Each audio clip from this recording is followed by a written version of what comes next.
பசு, மயில், காட்டு விலங்குகளை கொஞ்சும் பிரதமர் அவர்களே, உங்கள் கருணை பார்வை நம் நாட்டில் உள்ள தெருநாய்கள் மேல் படாதா? தினம் தினம் செத்துப் பிழைக்கும் ஒரே உயிரினம் இந்த வாயில்லா ஜீவன் நாட்டு நாய் என்ற தெருநாய்கள்தான். மனசாட்சியே இல்லாமல் எப்படி கருணை கொலை செய்ய அனுமதி தருகிறார்கள்? கேட்டால் நாய் கடிக்குது குடிக்குது என்று சொல்கிறார்கள். நான் கேட்கிறேன், தெருநாய்கள் ஒரு நாளைக்கு ஒரு வாய் பிடிசோறு கிடைக்காத நிலையில் இருக்கும்போது ஆண் பெண் என்று வயது வித்தியாசம் இல்லாமல் தூங்கிக் கொண்டு இருக்கும் நாய்களை கல்லால் அடிப்பது நியாயமா? இந்த மாதிரி சீண்டினா கடிக்காம என்ன கொஞ்சுமா? மனிதர்கள் இப்படி பட்டினி கிடந்த சக மனிதன் இவனை சீண்டினால் நாய்களை விட ஆக்ரோஷமாக சக மனிதன் கடிக்க ஆரம்பித்து விடுவான்.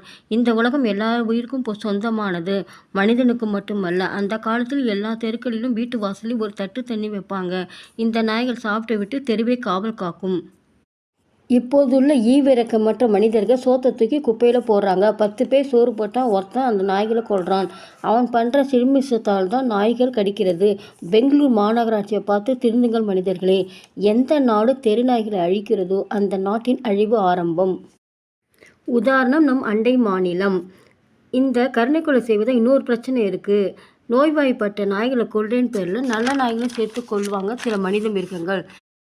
தயவுசெய்து பிரதமர் அவர்களே, கொஞ்சம் இந்த தெருநாய்கள் மீது இரக்கம் காட்டி அதற்கு மாவட்டத்தில் ஒரு காப்பகம் மட்டும் அமைத்து கொடுங்கள். சோறு போடும் வேலையை மக்கள் பார்த்துப்பாங்க. பூங்காவா கட்டுறீங்க, ஒரு உயிர் வாழ காப்பகம் கட்ட மனம் இல்லையா மத்திய மாநில அரசுக்கு?